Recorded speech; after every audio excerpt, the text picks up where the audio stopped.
PowerPoint presentation? Yes, sir. Mm. Okay. Thank you so much po. Okay, so hi everyone. Kumusta kayo? Sana ay okay ang lahat. This afternoon. Although medyo yung oras natin is medyo nakakauntok yung FaceTime ng oras natin, pero let's make it a worthwhile kind of webinar or talk engagement for us to learn a lot of things. So as Ma'am Claire introduced me, so my name, by the way, is Zoe Landicho. So I'm a licensed psychologist, and I will be your third speaker for today's event. And I'm actually from Lipa City, Batangas, by the way, kung merong mga taga Batangas na and o Batanggenyo.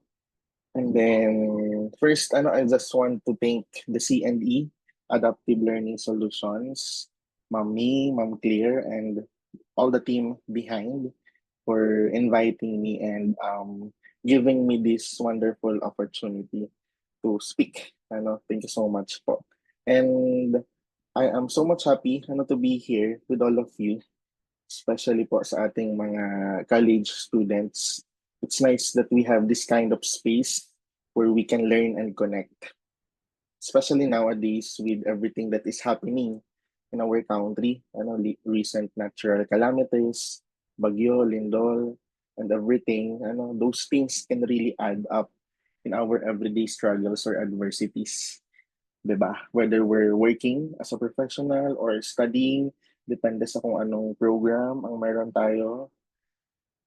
And kung hindi ako nagkakamali, combination siguro to kasi may iba atang uma-attend from earlier session, which is grade school yung nauna. And then the second session is senior high. Then itong pang tatlo ay college na. Ano. And then yun, katulad nga ng binanggit ko kanina, ang daming nangyayari. Lindol, Bagyo, everything, nag-add up yan. And dyan na pumapasok yung pagkakaroon natin ng burnout. It's very timely na yun yung napabigay na topic sa atin. And it's normal to feel stressed and even burned out sometimes. That's why we need to talk about this one. Pero syempre, if it goes beyond our hand, pag hindi na natin ma-manage ng maayos, we have to beat it kasi baka mauwi siya sa mga maladaptive ways. So we have to recognize and prevent student fatigue when it comes to burnout. It's a simple guide for you to manage well your mental well-being and be resilient. Although kilala naman tayong mga Pilipino as resilient, pero syempre, tao pa rin naman tayo. We feel different, lots of emotions, especially when we are distressed. So I'm going to talk about here, ano ba yung etiology ng burnout, brain facts about burnout, ano ba yung mga signs ng burnout, causes of burnout, how to combat it, most especially, yung mga additional techniques for studying, lalo na mga college student tayo, and mahirap i-manage, lalo na kapag working student and everything, then sabay-sabay yung mga load units na meron tayo. How to be resilient in long terms, and many more. So if meron akong problem sa audio o kaya hindi nagpe-play o kaya yung aking presentation, kindly inform me na lang kasi pamaya dire-diretso akong nagsasalita pero nawala na pala ako. By the way, nasa bahay ako ngayon kasi wala akong pasok sa university. Bear with the noise if ever merong biglang tumila ako ng manok o kaya ay may aso and everything. Pero as much as we could understand each other, we're good to go. So let's have an energy check first. Before we dive into our lecture, let's do an energy check. So how are you feeling right now? Kindly utilize your chat box or emojis. You can use the numbers 1 for energized, 2 for focused, 3 for me or feeling me, 4 tired, or 5 you are totally drained. But I cannot see on my view yung chat. Wait lang. Tingnan nito. Ayun pala. You can utilize it for we to check how are you feeling right now, especially na yun nga ang dami nangyayari sa Pilipinas, lalo na as a student. Energized ba yung iba? Focused ba? Feeling ba? They're tired? O yung pinakahuli, if you are totally drained.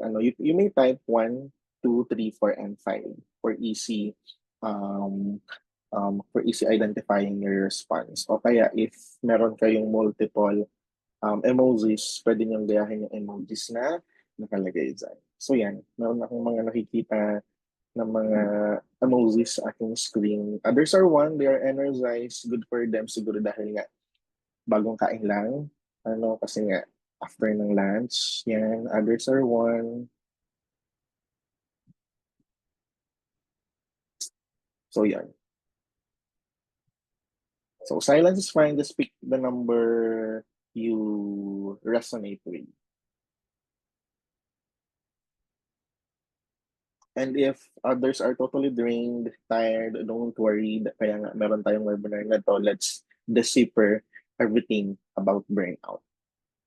Okay, so I have here a big question, which is, have you ever felt drained no matter how much you rest?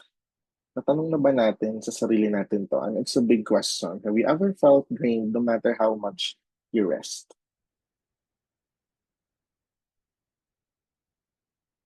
Or that feeling of when you slept an hour, okay, you just come from a break, but you are still feeling tired. Like no matter how much you rest, your energy just doesn't come back. Di ba? May mga ganong moments na kompleto naman yung tulog ko. At the same time, galing naman ako sa break na ganito. Pero bakit I'm still feeling tired? Or why my energy is not coming back as it used to be? Ano, Maybe because that's not just being physically tired eh. Siguro it's your mind actually or your emotions that are worn out. 'Di ba? Meron tayong physical aspect and meron tayong psychological aspect na tinatawag. Magkaiba yung dalawang bagay na yun. Kasi nga nakapahinga ka naman, galing ka naman sa break, pero you're still feeling tired. Your energy just don't come back the way it was used to be. So you're not physically tired, pero your mind or emotions are worn out. Honestly, even me, we working professionals, siguro marami sa amin ang burnout, lalo na ngayon ng mga students, I think a lot of students feel the same way without even noticing it. Actually, it's normal naman to be burned out. It's a form of or a way of communication ng brain natin na we have to take a pause, to take a rest, at mag-reflect sa paligid na meron tayo. Kasi pag nagpatuloy yan at nagdire-diretso, maaaring mauwi sa iba't ibang psychological issues na tinatawag natin. Okay, so I have here a short video clip, a couple of minutes lang ito, siguro 60 seconds or 1 minute. So, sana mag-play yung sound. 1 minuto lang naman to for actually this video clip is from YouTube. Ang title niya is Between Days by Ephraim Ryan. So, i-mute ko muna yung sarili ko, then play ko. If sana mag-thumbs up yung iba if mag-play para sure ako na sa inyong end ay nagpe-play at may sound. Thank you.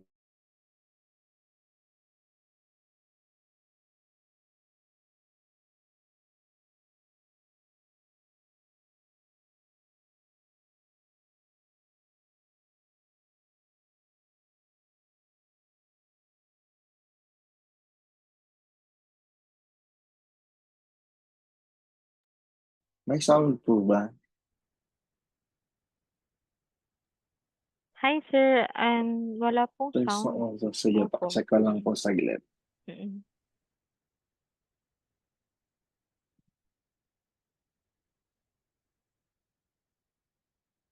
The settings.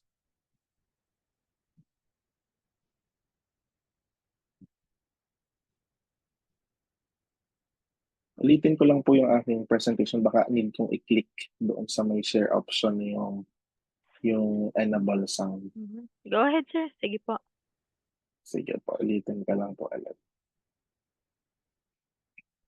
Ay, hindi nga pala nakashare sa okay, sa PowerPoint.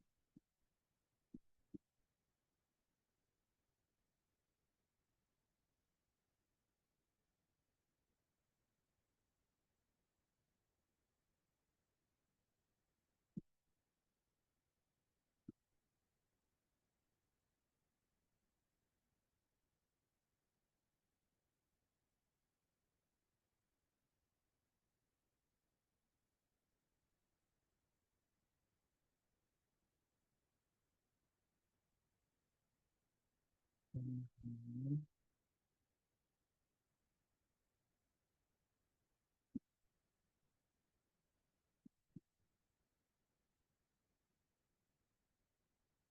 Mhm. Oh, ayaw mo-click ng sound.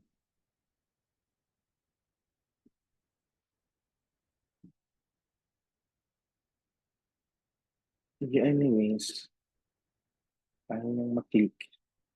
But I'll give you the link of it. It's actually a good film. Ano, siguro after this, ano, pwede mo siyang i-view for you to have an awareness about that specific film of Ephraim. Ano, so, bibigyan ko na lang kayo.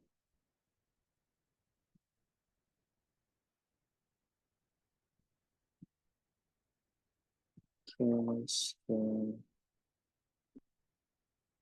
okay, just like that.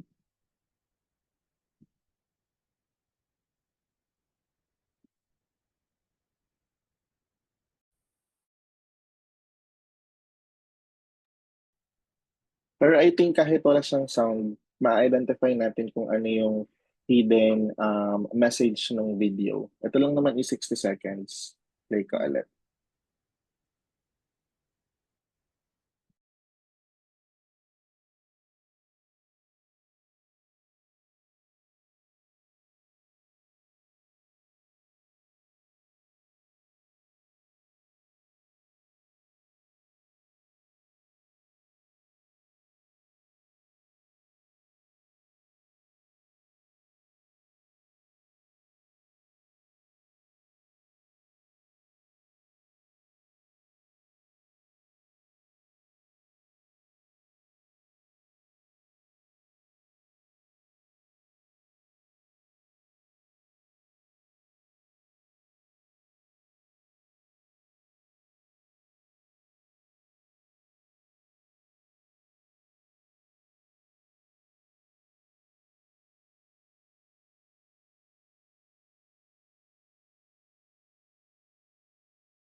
Okay, so that is a short clip actually. Bigyan ko na lang kayo ng link niyan para mas ma-enjoy niyo with sound. So anong mapapansin natin dun sa video clip ng Between Days? Ano, there's different weeks ano na routine ng isang student. Ano, studying, playing, even socializing in the multimedia, lots of works to do na paulit-ulit, routinary, na hindi na napapansin ng student mismo or ng individual na nagkakaroon na pala ng toll doon mismo sa kanyang sarili, sa kanyang katawan at the same time dun sa mental health na meron siya. Ano, it's a form of awareness to show na kapag ando na yung mga signs mismo, we have to take a rest or to take a pause, ano, or mag-introspect mismo sa sarili natin. Ano, wag natin hayaan na mapunta or mauwi dun sa days na na sisingilin na tayo katulad na lang ng nangyari sa video mismo. Ano. Bigyan ko kayo ng link niyan. Okay. So, let's continue. So, definition-wise, paano ba natin i-define ang burnout based sa iba't ibang definition na meron tayo ng burnout? So basically, pag sinabi natin burnout, as you could see on your end, it is a state of emotional, physical, and mental exhaustion from prolonged stress or heavy demands. So, meron siyang three forms of exhaustion: emotional, physical, and mental. Bakit? Kasi prolonged yung stress. Ano pag sinabi natin prolonged? In a long duration yung time na super stress or distress tayo. By what? Kasi ang daming demands ng ating environment, ang daming demands within the family, ang daming demands ng work, ang daming demands sa school, ang daming demands ng mga assignment, quizzes, and everything. Halimbawa natin ng emotional exhaustion. Halimbawa, you've lost your drive, or excitement you once had for your classes. Physical exhaustion. You're always tired even after sleeping because of late nights or kaya yung pagkakaroon natin ng endless requirements. Mental exhaustion. Hindi tayo makapokus sa klase. We keep forgetting things no matter how hard we try. At pag nagsama-sama yung mga yon, magkakaroon tayo ng loss of motivation na tinatawag. As a student, baka dumating tayo sa point na we don't really care about our grades anymore. Yung tipong you just want to the semester end at reduce yung performance. Nakasubmit na lang tayo ng work just to comply, pero wala na mismo yung essence on why you are doing that specific kind of work. Meet na lang yung deadlines and anything.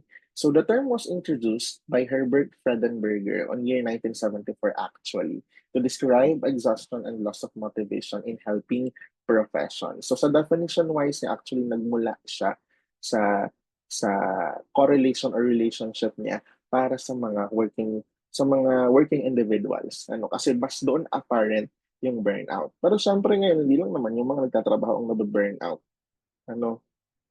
Even the students, even our mothers at home, yung ating mga kapatid, lahat naman nabe-burn out. Pero, if history yung pag-uusapan, yung correlation noon or intercept ng word mismo ay 1974 linking for working individuals.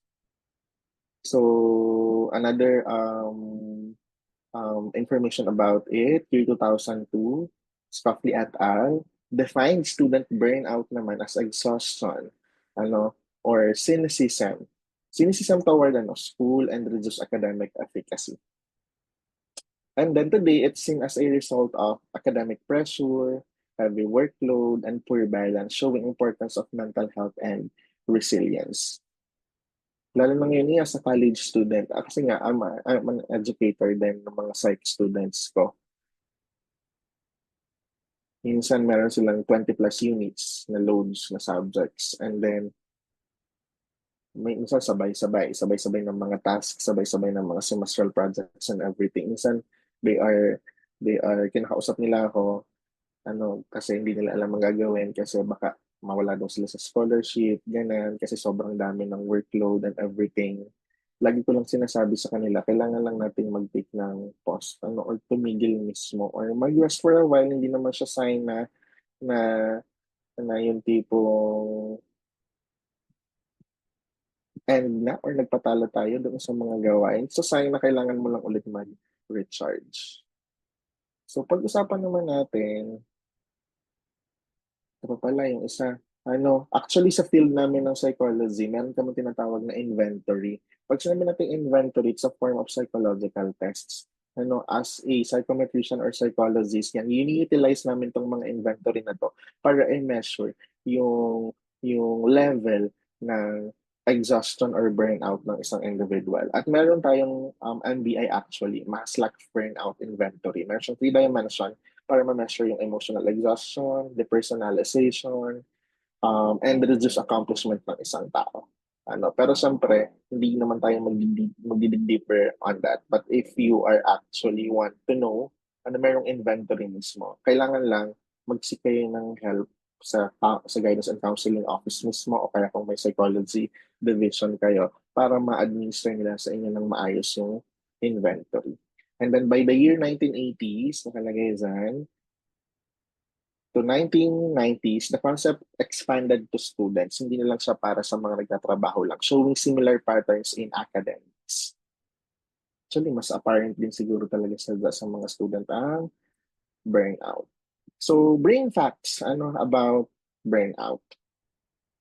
So, pag sinabi natin brain facts, ano kasi, pag sinabi kasi natin, minsan kasi mas nare-recognize natin yung mga pangyayari or changes kalimitan sa ating physical aspect, nanginginig, pinagpapawisan, ganan. Pero meron kasi siya rooted anatomically sa ating brain function mismo or brain parts na tinatawag. So number one, too much stress daw releases excess cortisol which tires our brain. Ang cortisol kasi, it's a specific chemical messenger or neurotransmitter within our brain. Siya yung responsible pagka very stressful yung situation. Yung ating brain nagre-release ng lots of cortisol. Hindi lang nagiging maganda kapag yung prolonged stress ay masyadong matagal na, yung cortisol automatic na nagre-release if non-stop na yung mga ginagawa natin, like say for sa schoolwork, deadline and everything, you start feeling tired. You began to be anxious.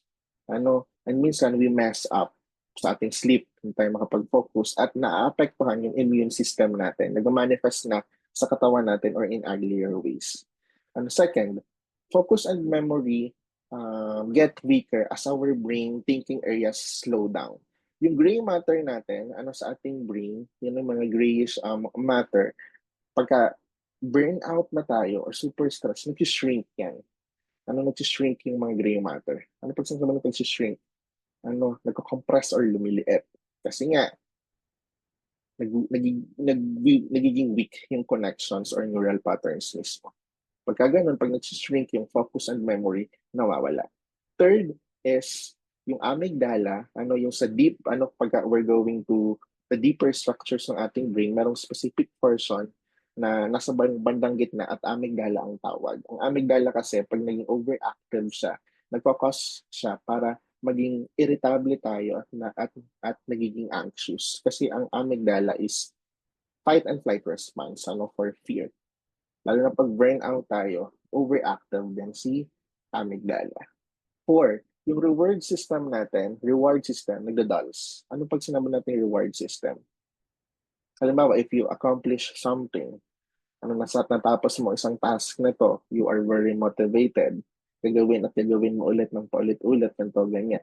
Pero kapag hindi na ganun ka-rewarding, kasi nga, feel-good neurotransmitter yan, like yung dopamine mismo natin. Pagka paulit-ulit na natin, ano nang next, ano nang purpose and everything, at hindi mo na nafe-feel yung purpose or meaning doon sa ginagawa mo at burnout ka na nagiging dull, or nag-shrink or nagwi-weaken yung reward system natin sa ating brain. And number 5, poor sleep stops the brain from recharging, worsening exhaustion. Di ba ang goal naman, kaya tayo natutulog, is to recharge our body. Diba? To charge and i-repair yung katawan natin. Pero pag poor yung sleep natin, apektado ang everyday functioning natin kapag gumising tayo. Kaya dapat tayong mga adults, kayong mga college students, mga 7 or 8 hours. Pero ang hirap niyan Ang hirap pagsabayan. Yung iba nga, nag-trigger pa or nag-ano pa ng mga all-nighters makapag-aral lang. Umiinom ng mga energy drinks, sa coffee shops tumatambay. Kaso na-alter yung sleep natin o baka maging deprived tayo kapag ganun ang nangyari. So, yun lang sa mga brain facts. So, signs of burnout. So, isa-isahin natin for us to recognize, understand, and recover each and every signs. First and foremost, emotional signs. Ito na yung binabanggit ko kanina, yung pagiging irritable. You get annoyed easily, even with the small things like slow group mates, ang noisy ng paligid ng mga klase, madali kang mag-snap out at people, sometimes you want to be left alone, blah, blah, blah. Loss of motivation. Hindi na tayo nag-e-effort sa mga schoolwork. Feeling natin pointless yung ginagawa natin. Dati you are very excited na pumasok. Pero ngayon, feeling mo parang chore or task na lang na kailangan mo lang i-comply. Third is you feel hopeless or detached. You start thinking, what's the point of this? What's the point of everything? Especially yung goals mo or studies. you feel emotionally numb. Like you're just going through the motions. Ano, parang dumadaan lang yung araw and everything. So yan yung ilan sa emotional signs. Next, cognitive signs. Pagdating naman sa cognitive signs, we are having a difficulty concentrating. Kasi cognition, it's how we process our learning at kung paano tayo natututo. Iba-iba naman tayo ng ways kung paano tayo natututo, diga. Yung iba, visually learner. Yung iba, also learners. Yung iba, combination, visual and also learners. Yung iba, kinesthetics. Pero kapag may cognitive signs for burnout, hindi tayo makapag-concentrate. May memory lapses at apektado yung productivity. Physical signs. Pagdating naman sa physical signs, ang nangunguna yung constant fatigue. You wake up tired even after a full night of sleep. You feel drained all day even after doing very little lang naman yung task. Headaches, laging masakit yung ulo. You get tensions, headaches during um, lack of sleep, ganun. Or long study session, ganun, na hindi mo naman talaga naiintindihan at all in the first place kasi nga burnout ka na. Then sleep problems, frequent illnesses kasi nga apektado yung ating immune system, nagmamanifest sa ating katawan, at naapektuhan yung mga cells natin na lumalaban para dun sa mga bacteria and viruses. Madali tayong makakatch ng colds, lalo na ngayon at influenza, sa school namin sa Batch 82, very alarming na. Minomonitor namin yung mga student if they have flu or influenza-like symptoms. Kaya mag-ingat tayo. Kasi kailangan nating alagaan ang sarili natin at mag-invest sa sarili natin kasi hindi magka-function ng maayos kapag magkasakit tayo. Next, behavioral science. Behavioral science naman, yan, pag-procrastinate, nasasanay tayo lagi sinasabi natin, I'll do it later until the deadline's right in front of your face. Madali tayong ma-distract kasi may Netflix, may TikTok kasi mag-aral. Yan, nagiging socially withdrawn din tayo. Minsan, dati sumasama tayo sa mga kaibigan natin yan, we skip hangouts. Hindi na tayo masyadong nagre-reply sa mga group chats, di ba? We rather stay in our room than interact with other people. Kasi nga, burnout na tayo. Wala na tayong energy to to to get along with our friends or kung sino man yung nasa paligid natin. And we neglect responsibilities. You start missing your classes. You submit late requirements. You forget your chores. You skip meals. Kasi you're too exhausted. So yun, kailangan tayo na behavioral science, physical, cognitive, emotional, and so on. Kapag ka napapansin nyo yung mga bagay ng mga nabanggit ko, mag-take a pause lang. Meron tayong mga breathing techniques, grounding techniques, kung paano natin ma-alleviate kahit pa paano yung nararamdaman natin. So ano ba yung mga causes ng burnout? Causes of student burnout. Tumitingin ako sa orasan ko, baka kasi pa mayroong mag-overtime. Kung hindi ako nagkakamali hanggang 1:35 lang po, pa kasi 1 hour. Tama po ba ako? Yung speaking engagement. Yes, sir. But of course, Okay. you can still add more time po if ever you need to adjust po. Okay. Thank you so much po. So, causes of student burnout. I have here a series of memes for us to be interactive. I just want you to guess, as a student, ano yung pinoportray ng mga memes na nilagay ko dito. Katuwaan lang para naman tayo ay medyo magising. Lalo na ngayon ang mga new generation is immersed sa social media. They are making fun of different memes, ganun. So the first image sa tingin nyo, what does this meme is trying to portray? So we have here an image of a child. So sabi dito, when the teacher walks up to you during an exam and looks at your paper, then shouts out, guys, please make sure you read the questions carefully. And you are shocked. Sa tingin nyo, what cause of burnout is that for student?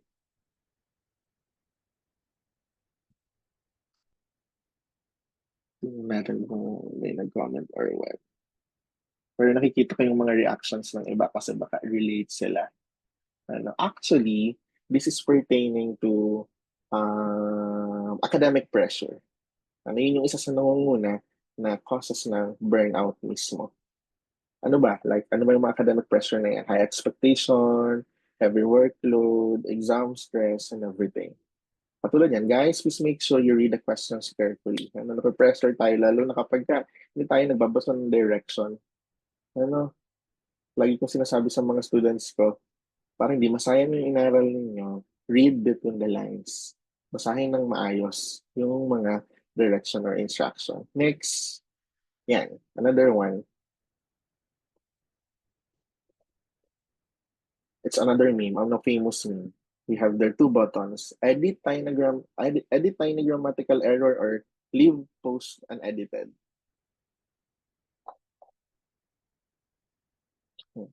Anong kind of um, cause of burnout kaya to? Lalo na yung mga overthinkers. It is pertaining to perfectionism. Marami sa mga students ngayon ay perfectionist. They have this fear of failure. Yung overemphasis on grades. Pero lagi kong sinasabi sa mga students, grades is just numbers lang naman yon. At the end of the day, pag graduate naman natin, it's how you, kung paano ka naman dumiskarte ka sa buhay eh. Parang ganun yun. Doon nagmamatter siya, pero pagka magaling ka namang mag-strive at makisama at maganda yung ugali mo, ano, don't be hard on ourselves. Yung pagiging perfectionist. Yung sometimes, yung fear of failure, yung nagpapanik tayo kapag we get a low grade. Kasi nga, feeling mo, you study enough. You feel guilty for taking breaks. Ganun.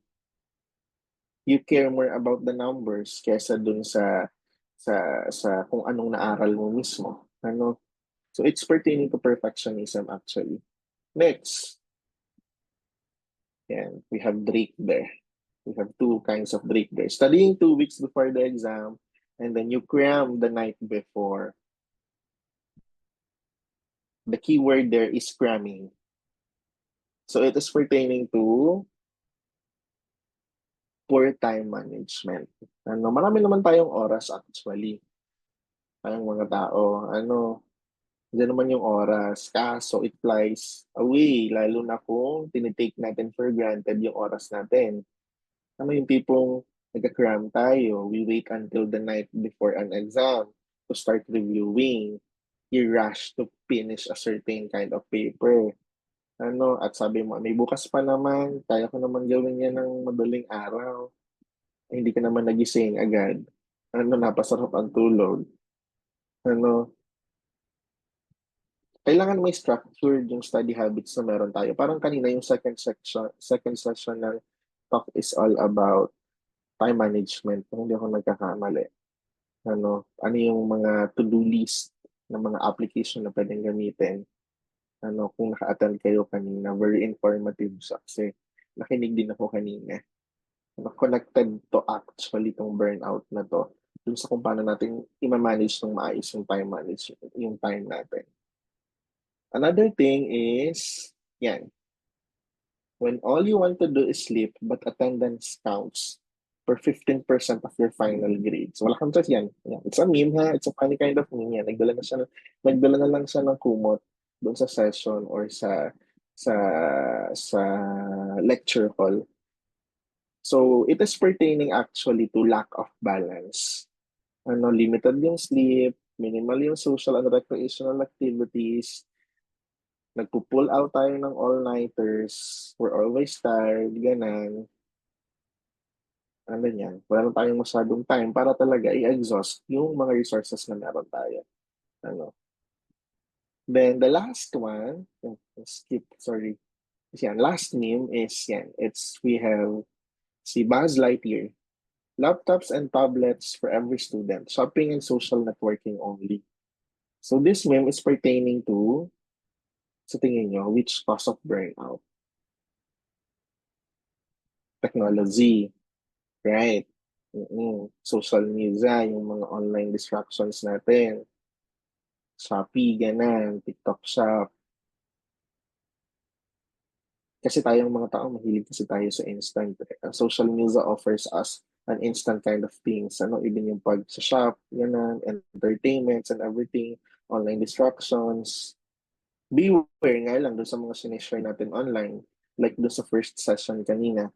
Ano kasi everything daw that we post online stays there forever. Na baka in the future, pag nag-mature tayo, ay hindi na pala natin gusto yung post na yun na ginawa natin from the past. Ano? So, be mindful doon sa way ng pag-interact natin, especially how we publicize ourselves sa internet mismo.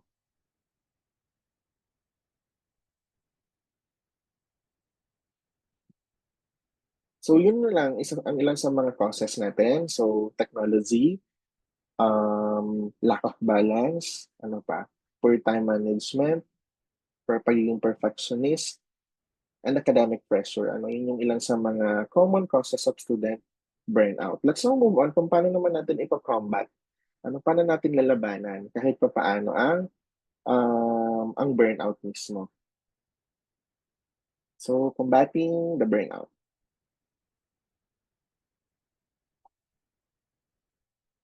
Okay, yan. So, first and foremost, kailangan natin ng quality sleep. Sleep 7 to 9 hours nightly. Sir, pwede po bang lumagpas ng 9, 10 hours, 11 hours? Hindi. Kasi ang sobra, hindi rin okay. Yung tama lang. Sa edad natin, yan, as college students, mga adults, ganun, sleep 7 to 9 hours nightly. Have a balanced diet.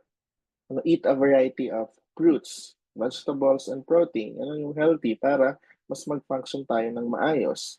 Move, igalaw natin yung ating katawan, mag-exercise, stay active throughout the day. I-manage natin ng maayos yung oras natin. I-break natin yung task into smaller goals kasi one step at a time. Ano, or we kinda, kasi minsan kasi there's too much on our plate. Kailangan natin i-break into smaller goals, yung kaya nating ma-reach at a time mismo.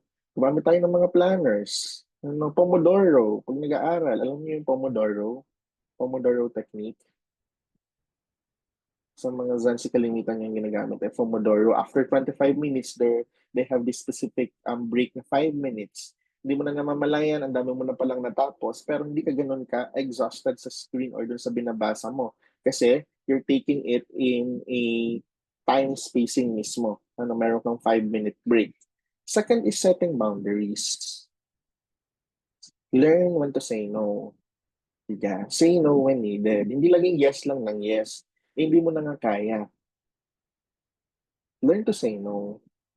Kailangan may boundaries tayo kahit sa mga kaibigan natin, kahit sa mga kamag-anak natin, sa mga kalase natin, hindi maaring give, give lang tayo ng give. Ano, prioritize yourselves. Ano ba? Yan, nakalagay dyan. Yan, necessary daw yung pagkakaroon natin ng mga visual aids, timer, o kaya pa natin i-visualize yung iba mismo nagpo-post, nagmagamit ng mga post-it or poster, pinopost nila sa mga pader and everything. Visual aids is necessary. Lalo na kung visual learner ka. Ano, mindfulness, deep breathing mismo, journaling. Pamay, I have a series of that info about deep breathing and journaling to help you out. Seek support, hindi tayo nag-iisa. Ano, basta, kumanap tayo ng friend, mentors, or counselors na they can lend an ear genuinely. Kasi marami tayong kaibigan, pero hindi lahat genuine na nakikinig. Yung papasok lang dito, lalabas dito. Di ba may mga ganong kaibigan? At meron tayong mga kaibigan or mentors pa minsan na magaling mag-invalidate ng ating feelings. Hindi sila nakakatulong pag nag-invalidate sila. Minsan sasabihin nila, kulang ka lang sa dasal. Hindi ka lang nagsisimba, kaya ganun ang nararamdaman mo. Kulang ka lang sa ice cream, 'di ba? Ang galing mag-invalidate. Kailangan natin humanap ng mga right support group or right people or right friends na makikinig lang. Ang kailangan lang man natin kasi is yung mga makikinig lang eh. At kung may sasabihin sila, yung nababalidate yung feelings natin. Ang payo ko naman as a friend, ikaw naman as a makikinig, don't let them feel na parang dinidiktahan mo sila. Kasi nasasanay tayo that we give them an advice. Advice na parang dinidiktahan natin sila. Anong kailangan natin gawin? We give them options. Pagka options, may pagpipilian. Autonomous sila. At the end of the day, sila pa rin yung magde-decide. Ganun sa counseling eh. Sa mga client and patient namin, we give them an option. Sila magde-decide.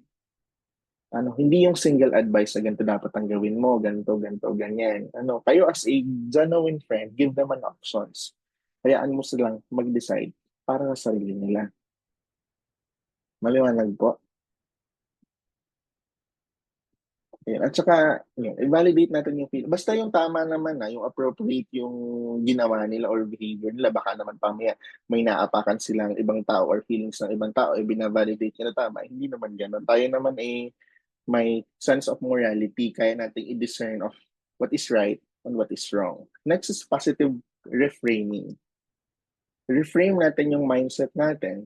Yung progress, na mas mahalaga ang progress paunti-unti kaysa perfection. Embrace our mistakes. Tao lang naman kasi tayo nagkakamali din. Lagi namang may room for improvement. Yun ang isipin natin. Kahit ako mismo, minsan there's a point in my life na I failed on this.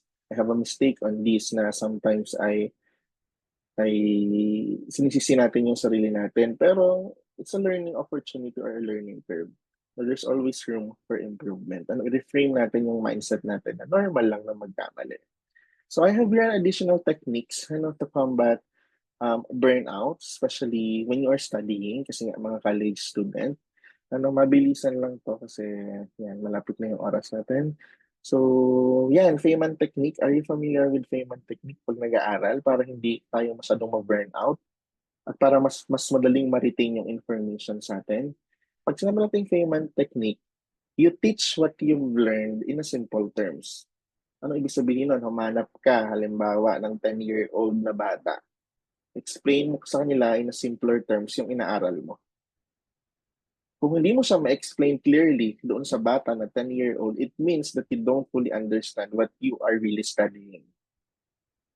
At effective yan usually, lalo na if you are a sociable type of person or extrovert. You find someone na ma-explainan mo nung inaaral mo. At yung mga bata, hindi ka naman nila i-judge eh. I mean, they are very genuine or innocent. Next, blurting method. Sa blurting method naman, after you read, halimbawa, chapters in the book, you close your notes and then write down everything you remember. That's blurting method. Then, after mong maisulat, you check what you missed. It's great for active recall. SQR3 method. Sa SQR3 method naman, it stands for survey, questionnaire. Ang R3 is, or 3 R's ay read, recite, and review. So sa survey, mag-quick scan ka ng first chapter, second chapter, tingnan yung mga titles, headings, and everything para makita mo yung bigger picture ng inaaral mo. Question ang sunod. Kailang curious ka kung bakit, halimbawa, ano ba yung mga causes of stress? What causes stress? Blah, blah, blah, blah. Then saka ka magsimulang magtanong, mag-recite, at i-review yung dinaanan ng survey, question, read, and recite. So that is SQ3R method. Next is, active recall mismo, spaced repetition, yung may intervals, halimbawa, first day ito munang subject na ito yung aaralin to. Second day ito. Third day ito. Mas strengthen kasi yung long-term memory pag may spaced repetition. Mind mapping. Gumagawa tayo ng visual diagrams mismo para makonnect natin yung mga ideas and concepts. Sa chunking naman, ginugroup natin into digits yung mga information or concepts. Interleaving naman, you are training your brain to mix the topics kung ano yung kino-correlate or kino-connect mo or halimbawa, ina-alternate mong aralin between ang math, psychology, and research. O kaya uunahin mo muna yung madadali, then sa panghuli yung medyo mahihirap. Pero kung ikaw naman yung tipo ng nag-aaral na mas natututo ka na unahin mo na yung mahihirap at mas madali na sa iyo na panghuli yung madadali, it's up to you. Actually, it's up to you naman kung ano yung best or effective way for you to absorber of an information. Pag alam mo sa sarili mo, or you are aware of your own metacognition or learning, hindi ka na mahirapan at mas mamanage natin ng maayos yung oras natin at hindi tayo magiging prone sa burnout. So let's talk about naman building long-term resilience. Ano, kasi hindi naman yan tipong, okay, na-beat ko yung burnout with this specific day or time. Pero after a certain week, after a month, balik na ulit sa cycle. Ano, na stress na ulit, distress na ulit, ganito, ganyan. So, building long-term resilience involves maintaining a healthy balance between academics, hobbies, and rest while also developing strong support system. Engaging in enjoyable activities and taking regular breaks helps prevent burnout while surrounding yourself with supportive friends, family, or mentors provides encouragement and emotional stability during challenging times. Ano ibig sabihin nun? Ibig sabihin lang nun, pag sinabi nating building long-term resilience, it's not just about pushing through tough times eh. It's really about balance. Kung paano natin babalansihin yung academics, yung hobbies, and yung pagpapahinga mismo. It's more on knowing when to study, where, and when to rest. Ano? Taking time for your hobbies, even short breaks, can do wonders para ma-prevent natin yung burnout. And of course, don't forget the people around us, ano, our friends, family, or our mentors. Kasi hindi natin kailangan sarilinin eh. May mga dapat lang, yun nga lamang dapat i-write support group, ano na kayang i-validate yung mga nararamdaman natin. Yung good support system, lalo na if we are so stressful na. And then it also means that we need to recognize yung mga early warning signs of stress or burnout para ma-address natin sila appropriately at ma-escalate agad. So adopting growth mindset na laging may room for improvement. Ano, at yung mga challenges naman, opportunities, normal lang naman yan. Nasa iyo na yan kung paano mo i-handle ng maayos. So I have here a mini burnout self-check kasi kung yung inventory yung gagamitin natin, baka magtagal tayo sa pagsasagot. Pero this is 5 questions only. You just have to answer it honestly, no judgment. So item number 1, I've been feeling emotionally drained lately. So check yourselves. Anong answer niyo doon? Ano internally na lang, yes or no? I find it hard to concentrate or stay motivated. Yes or no? 3, I've been sleeping more or less than usual. Yes or no? 4, I feel detached or indifferent about things I used to enjoy. I often feel like I'm just getting by rather than thriving. So, based dito sa mini burnout self-check natin, pag daw ang sagot natin is 3 or more, it's a sign or it might be our body and our mind asking for rest. Kasi it's a sign that we are already burned out. Pero kung dalawa or isa lang yung yes na sagot mo dito sa 5 statements, you're still good to go. Ano, pwede ba pwede bang mag-react ng thumbs down yung mga 3 or more ang sagot dito sa 5 statements para makita ko lang kung sino yung mga potentially I burned out. Thumbs down if 3 or more yung score na or yung answer mo na yes. Ayan, merong ilan. Ano? Sino naman yung mga 2 and 1 lang or 0 na yes? 2 or 1 or no lahat yung sinagot nila. Yan, thumbs up. So good thing naman na yung iba is on the okay state level. Ano, so ito yung madaling paraan kung paano natin i-assess if burned out na tayo. You can actually have a copy of this naman if you want para you have a checkpoint or check statements mismo. Another thing is diyan, 5, 4, 3, 2, 1 grounding technique para ma-calm yung mind natin, para ma-bring back yung attention natin that we are on the present moment. What to do? So, kailangan mo lang, edi umupo ka muna o pumunta ka sa isang room na ikaw lang yung tao na komportable. Basta may environment. O identify daw natin yung 5 things that we can see sa ating environment. Halimbawa laptop, your notes, your phone, clock on the wall, or water in front of you, or water in the bottle, anything. Basta 5. Then 4 things that you can touch. Halimbawa, your chair you're sitting on, the desk surface, your pen, your clothes, or 3 things that you can hear. Sound of an aircon, sound of the fan, yung sound ko mismo as a speaker, the way you breathe, or 2 things you can smell, your coffee, yung aroma, yung perfume or lotion na ginamit mo, and 1 thing you can taste. Yan, it's a grounding technique para ma-feel natin that we are on the present moment. It's a quick way for you to calm your mind na, hey, I'm safe and I'm here right now. Kasi you identify 5 things that you can see, 4 things that you can touch, 3 things that you can hear, 2 things that you can smell, and 1 thing that you can taste. It makes our mind to be present. Ano, hindi yung nag-overthink tayo ng nag-overthink, nag-daydream na ng nag-daydream kung saan na nakarating na scenario. Pag ginawa natin itong 5, 4, 3, 2, 1 grounding technique, it makes you on the ground. It humbles ourselves na, okay, I'm still at the moment. I'm still at the present. Na ito yung mahalaga ngayon. So anong nasa paligid ko, hindi yung nangyari from the past at hindi yung future. Maliwanag pa. 5, 4, 3, 2, 1 grounding technique. Next, box breathing. 4, 4, 4, 4, 4.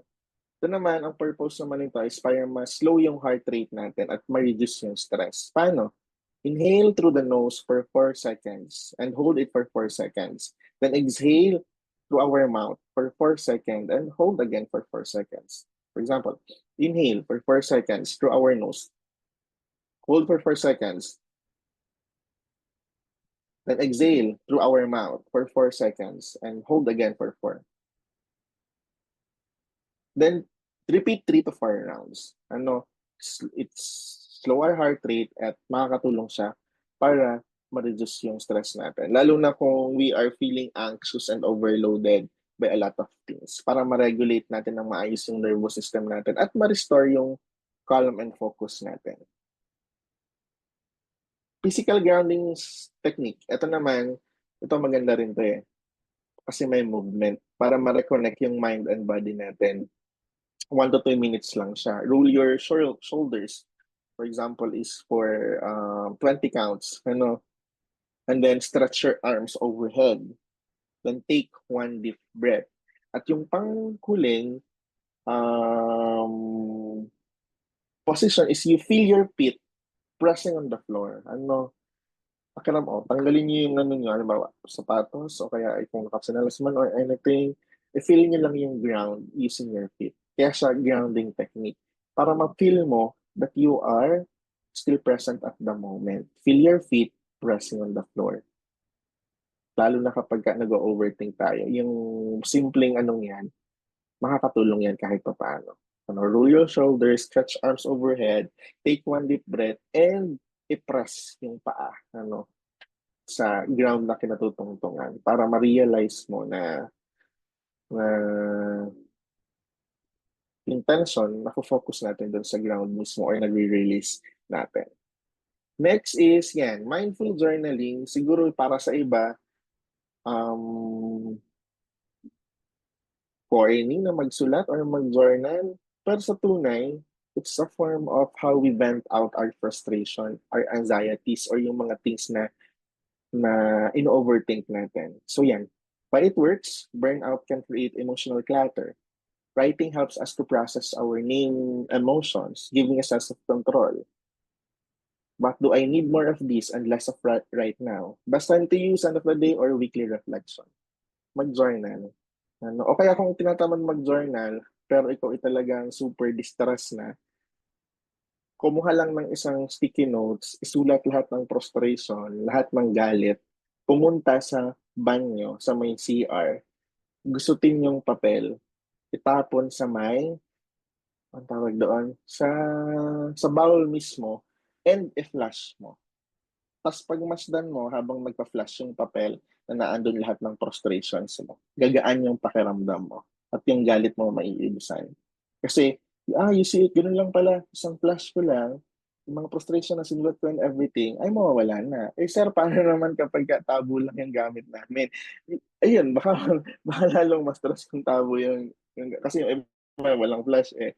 Just make sure you put an enough effort para mawala yung papel mismo. Pagka ganun, baka lalong mas stress kapag walang flash. Pero it's a good kind of technique. Lalo na sa mga client and patient namin kapag overwhelmed na sila ng mga pangyayari mismo. Ito, social grounding connection check-in. Yan. Check yung kung sino yung mga friend, counselor natin mismo.